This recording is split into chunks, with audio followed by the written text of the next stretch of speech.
What is crime think?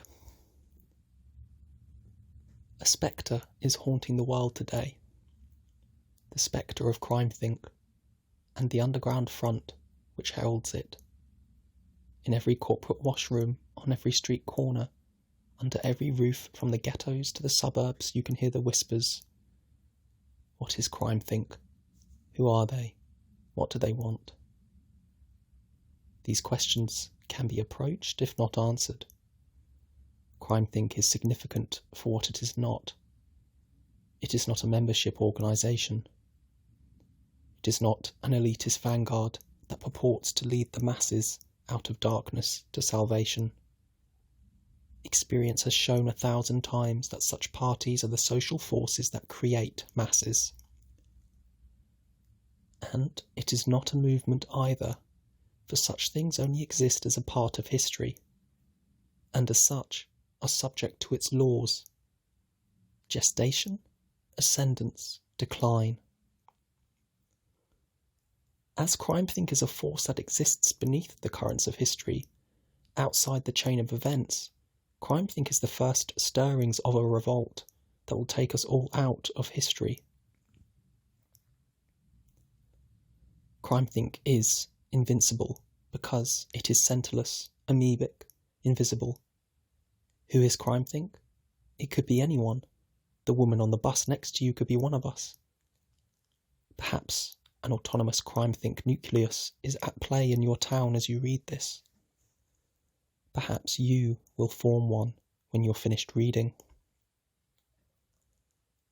Because crime think is an expression of longings that are in every heart, it could be just 3 travellers in an Italian hostel tonight, and 200,000 independent cells in full-blown insurrection next month. As for what we want, you'd have to ask each of us, one by one, and hopefully you know better than to trust people when they answer that question. It was said of one of our predecessors, a body of ex-artists and theorists active primarily in the 1960s, that their group was unique in that it represented a stance rather than an ideology, not a position, but a proposition. It would be tempting to say that crime think improves on their method, in that it is founded on a shared desire rather than a common critique, but this also misses the mark. Crime think is a web of desires, all unique to the individuals who feel them. What sets crime think apart is that it is a means of interlocking these desires, of creating mutually beneficial relationships between people with different needs. This is why we have the bureaucrats and entrepreneurs whose very existence depends on our isolation and frustration shaking in their loafers. This is how we have come to be the ones to fire the first shots of the third and final World War, the war which will be fought for total liberation. Crime think for yourself. How to use this book or audio recording. It is crucial to point out that this book isn't designed to be used in the way a normal book is. Rather than reading it from one cover to the other, casting perfunctory votes of disapproval or agreement along the way, or even deciding to buy into our ideas in passive consumer fashion, and then putting it on the shelf as another inert possession, we hope you will use this as a tool in your own efforts, not just to think about the world, but to change it. This book is composed of ideas and images we've remorselessly stolen and adjusted to our purposes, and we hope you'll do exactly the same with its contents. There's no need to even read it as one unit if it doesn't please you. Such a thing might be too repetitive for your average bear anyway. But please, by all means, use the images for posters, take sentences for your own writing, reinterpret ideas and claim them as your own inventions. Turn in the articles as papers for your sociology class, if you must turn those papers in, that is. As for the contents themselves, we've limited ourselves for the most part here to criticism of the established order, because we trust you to do the rest. Heaven is a different place for everyone. hell, at least this particular one, we inhabit in common. This book is supposed to help you analyse and disassemble this world. What you build for yourself in its place is in your hands, although we've offered some general ideas of where to start. In our next book, we'll provide some more detailed suggestions and share some of our experiences exploring the alternatives to the structures and forces we assault in this one. In the meantime, remember, the destructive impulse is also a creative one. Happy smashing. Forward by Nietzsche Che Guevara. Number 1. Normal.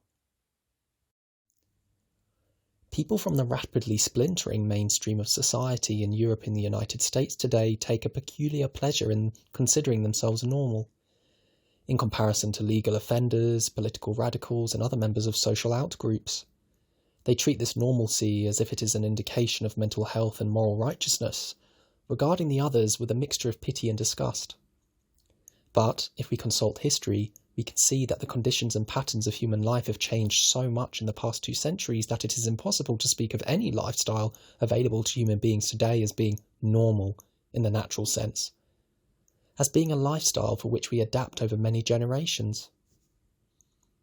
Of the lifestyles from which a young woman growing up in the West today can choose, none are anything like the ones for which her ancestors were prepared by centuries of natural selection and evolution. It is more likely that the normalcy that these people hold so dear is rather the feelings of normalcy that result from conformity to a standard.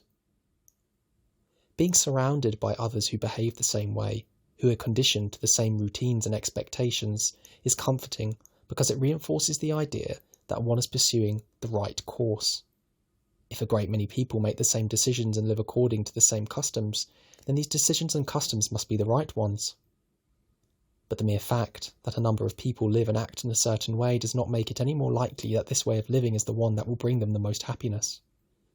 Besides, the lifestyles associated with the American and European mainstream, if such a thing truly exists, were not exactly consciously chosen as the best possible ones by those who pursue them. Rather, they came to be suddenly, as the results of technological and cultural upheavals. Once the peoples of Europe, the United States and the world realise that there is nothing necessarily normal about their normal life, they can begin to ask themselves the first and most important question of the new century. Are there ways of thinking, acting and living that might be more satisfying and exciting than the ways we think, act and live today? Number 2. Transformation. If the accumulated knowledge of Western civilization has anything of value to offer us at this point, it is an awareness of just how much is possible when it comes to human life.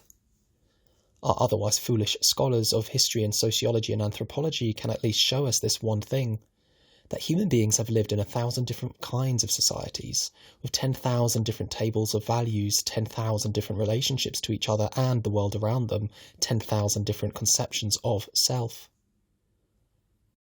A little travelling can still show you the same thing, if you get there before Coca-Cola has had too much of a head start. That's why I can't help but scoff when someone refers to human nature invariably in the course of excusing himself for a miserable resignation to our supposed fate. Don't you realise we share a common ancestor with sea urchins? If differing environments can make these distant cousins of ours so very distant from us, how much more possible must small changes in ourselves and our interactions be?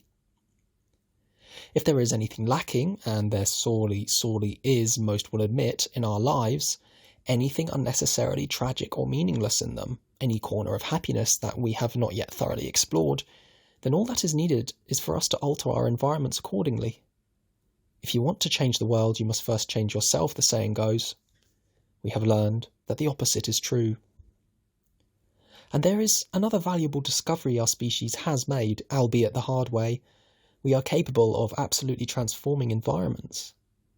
The place you lie, sit or stand reading this was probably altogether different 100 years ago, not to mention 2,000 years ago, and almost all of these changes were brought about by human beings. We have completely remade our world in the past few centuries, changing life for almost every kind of plant and animal, ourselves most of all. It only remains for us to experiment with executing, or for that matter not executing, these changes intentionally, in accordance with our needs and desires, rather than at the mercy of irrational, inhuman forces like competition, superstition, routine. Once we realise this, we can claim a new destiny for ourselves, both individually and collectively. No longer will we be buffeted about by powers that seem beyond our control. Instead, in this exploration of ourselves through the creation of new environments, we will learn all that we can be. This path will take us out of the world as we know it, far beyond the farthest horizons we can see from here. We will become artists of the grandest kind, painting with desire as a medium, deliberately creating and recreating ourselves, becoming ourselves, our own greatest work. To accomplish this, we'll need to learn how to coexist and collaborate successfully, to see just how interconnected all our lives are, and finally learn to live with that in mind. Until this becomes possible, each of us will not only be denied the vast potential of her fellows, but her own potential as well, for we all make together the world that each of us must live in and be made by. The other thing that is lacking is the knowledge of our own desires. Desire is a slippery thing, amoebic and difficult to pin down, let alone keep up with. If we're going to make a destiny out of the pursuit and transformation of desire, we must first find ways to discover and release our loves and lusts. For this, not enough experience and adventure could ever suffice. So the makers of this new world must be more generous and more greedy than any who have come before, more generous with each other and more greedy for life. 3. Utopia. Even from here, I can taste the question already on the tip of your tongue. Isn't this utopian? Well, of course it is. You know what everyone's greatest fear is? It is that all dreams we have, all the crazy ideas and aspirations, all the impossible romantic longings and utopian visions can come true, that the world can grant our wishes. People spend their lives doing everything in their power to fend off that possibility. They beat themselves up with every kind of insecurity, sabotage their own efforts, undermine love affairs, and cry sour grapes before the world even has a chance to defeat them. Because no weight could be heavier to bear than the possibility that everything we want is possible. If that is true, then there really are things at stake in this life, things to be truly won or lost. Nothing could be more heartbreaking than to fail when such success is actually possible. So we do everything we can to avoid trying in the first place, to avoid having to try. For if there is even the slightest possibility that our heart's desires could be realised, then of course, the only thing that makes sense is to throw ourselves entirely into their pursuit and risk that heartbreak. Despair and nihilism seem safer, projecting our hopelessness onto the cosmos as an excuse for not even trying. So we remain, clutching our resignation, as secure as corpses in a coffin. Better safe and sorry. But this still cannot ward off that dreadful possibility. Thus, in our hopeless flight from the real tragedy of the world, we only heap upon ourselves false tragedy, unnecessary tragedy, as well. Perhaps this world will never conform perfectly to our needs. People will always die before they are ready, perfect relationships will end in ruin, adventures will end in catastrophe, and beautiful moments be forgotten. But what breaks my heart is the way we flee from those inevitable truths in the arms of more horrible things. It may be true that every man is lost in a universe that is fundamentally indifferent to him, locked forever in a terrifying solitude. But it doesn't have to be true that some people starve while others destroy food or leave fertile farms untilled. It doesn't have to be true that men and women waste their lives away working to serve the hollow greed of a few rich men just to survive. It doesn't have to be that we never dare to tell each other what we really want, to share ourselves honestly, to use our talents and capabilities to make life more bearable, let alone more beautiful. That's unnecessary tragedy, stupid tragedy, pathetic and pointless. It's not even utopian to demand that we put an end to farces like these. If we could bring ourselves to believe, to really feel, the possibility that we are invincible and can accomplish whatever we want in this world, it wouldn't seem out of our reach at all to correct such absurdities. What I am begging you to do here is not to put faith in the impossible, but have the courage to face that terrible possibility that our lives really are in our own hands, and to act accordingly, to not settle for every misery fate and humanity have heaped upon us, but to push back, to see which ones can be shaken off. Nothing could be more tragic and more ridiculous than to live out a whole life in reach of heaven without ever stretching out your arms. Deviation. Number 1. A short history of the CWC. Actually, there is nothing we despise more than history. Nothing could be more crippling than the feeling that we are part of a chain of events, an inescapable chain reaction that predetermines everything we do, everything that is possible. With everything around us supposedly a part of this vast continuum, it's easy to forget that history itself is actually a very recent invention. Remember, the human race has existed for over 100,000 years, so it is the past few thousand years of civilization that are deviation from the natural, if anything is. Before time was divided into past and future, and then subdivided and subdivided further until it seems to speed past without even pausing for us to climb on, we experienced it in a radically different manner. In prehistoric days, time was not linear.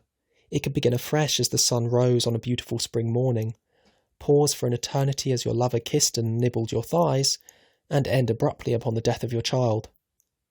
It repeated itself in circular cycles or in climbing spirals of reoccurrence, endlessly renewed and unique. It could not trap you or bypass you, only carry you to the moment and release you into it. Just as there were no national borders or trends of global standardization, time was not bound by any one law or system. One could trek a few days out of one's homeland and enter entirely new worlds, travelling through space and time in ways that simply couldn't be measured.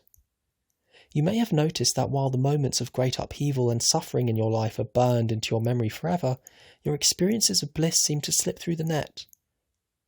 While you can recall the superficial details, the actual sensations seem to melt together with those of every other experience of pleasure you can recall. This is not because happiness itself is generic, formless in its condition. Rather, ecstasy and pleasure are simply part of a world that lies beyond the pale of history. History cannot capture or describe the things that make life magical and precious. These things can only be approached in person. They are as invisible to hindsight and narrative as they are to the instruments of the scientist. Read this then, not as a history of crime-think and its progenitors, but as an illustration in negative space, a map to places in the occupied time of our past in which real life surfaced for a moment to remind us that someday it will be back forever.